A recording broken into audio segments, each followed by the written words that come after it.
So this is a quick video just to go over what happened Saturday.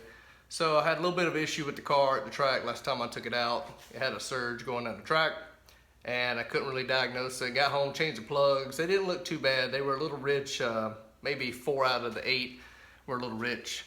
So I decided to put new plugs in it, got them a little tighter. When I say got them tighter, instead of 28 thousandths, got them at 25 thousandths. Went out and drove it on the street. Of course it runs fine on the street, blows tires off.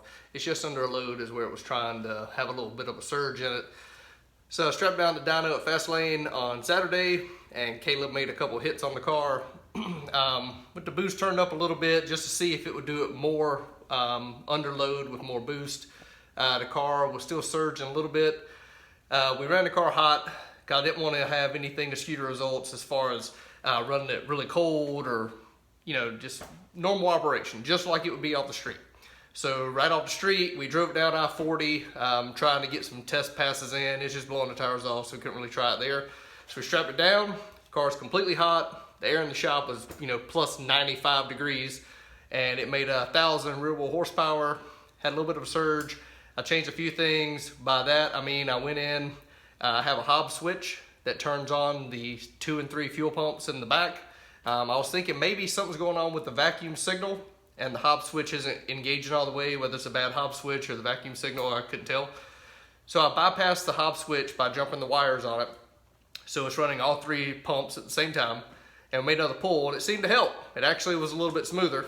Still had a little bit of a surge, but nowhere near as bad as it was. It made 1,000 at the tires again, so completely hot. It made like 1,005 the first time and 1,001 second time. So the car is still making good power even with problems. And again, that's in the heat. That's no tricks, no ice, not trying to cool it down or anything like that. So I feel like if we would have tried to do a Hail Mary pass on it and iced it down, had the car completely cold, it would have made probably 1,100, and that's through the automatic. I've never dynoed with high boost since I put the automatic in it back in 2011. So overall, the car was still making good power. There's a few things I'll skip to because I'm going to do another video in a few days. But right now, you'll see there's some fender covers on it. I'm doing a little bit of work to the car. I actually drove it home that night, did a burnout from the shop. You'll see it in the rest of the video. Drove it home and it was fine. But we had a little bit of an issue on the dyno. And I'll get that in my next video, which is why I've got the car apart now. And I've got Melvin doing some things for me so we can touch it up before we get ready to go to Mustang Week.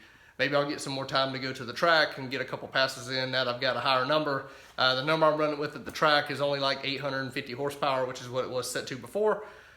And I turned up a little bit, so it's about another, 200 horsepower on it now. So if I go back to the track and it's not surging with 200 more horsepower, it should definitely lay down a pretty big number on the other side. So we'll see how it goes. Stay tuned, just want to give you a quick update, but it knocked out 1,000 horsepower at the back tires with a few little issues still sorting it out. One of those is what I'm going to talk about in my next video, which has to do with the intake manifold, which we'll get into later. And that may have had a lot to do with the surging problem, which was becoming a much bigger problem than we realized. So we'll talk to you later.